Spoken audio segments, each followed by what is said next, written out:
കോട്ടയത്തെ സർക്കാർ ആശുപത്രികളിലും മരുന്ന് ക്ഷാമം രൂക്ഷം. മെഡിക്കൽ കോളേജ് ഉൾപ്പെടെയുള്ള ആശുപത്രികളിൽ ആന്റിബയോട്ടിക്കുകളും വേദന സംഹാരികൾ ഉൾപ്പെടെയുള്ള മരുന്നുകളും ഇല്ലെന്നാണ് രോഗികളുടെ പരാതി.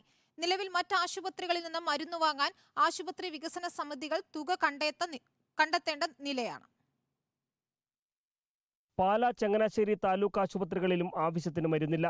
ആന്റിബയോട്ടിക്കുകൾ, വേദന സംഹാരികൾ എന്നിവയ്ക്കാണ് ക്ഷാമം. ശ്വാസകോശ സംബന്ധമായ അസുഖങ്ങളുടെ മരുന്നുകളും ജീവിതശൈലി രോഗങ്ങളുടെ മരുന്നുകളും ആശുപത്രി ഫാർമസികളിൽ ലഭ്യമല്ല. ഗവൺമെന്റ് ഇവിടുത്തെ മരുന്നാണ് മേടിക്കുന്ന. അസുഖം വന്നപ്പോലെ 9 വർഷമായി, ഇപ്പം അത് കിട്ടിയില്ല.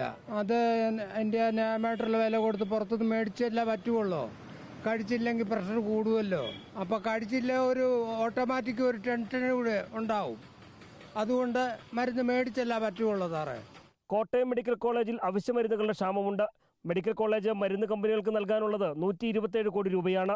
നിലവിൽ 8 ദിവസത്തേക്ക് എന്ന നിലയിൽ മരുന്നുകൾ വാങ്ങുന്നത് ആശുപത്രി വികസന സമിതിയാണ്. പാമ്പാടി ആശുപത്രിയിൽ ബ്ലോക്ക് ഫണ്ട് ചെലവഴിച്ചാണ് മരുന്ന് ക്ഷാമം പരിഹരിക്കാൻ ശ്രമം നടക്കുന്നത്. സംസ്ഥാന സർക്കാർ സ്ഥാപനമായ KSDPക്ക് ടെൻഡർ നൽകിയ മരുന്നുകളാണ് ലഭിക്കാനുള്ളതിലേറെയും. റിപ്പോർട്ടർ, കോട്ടയം.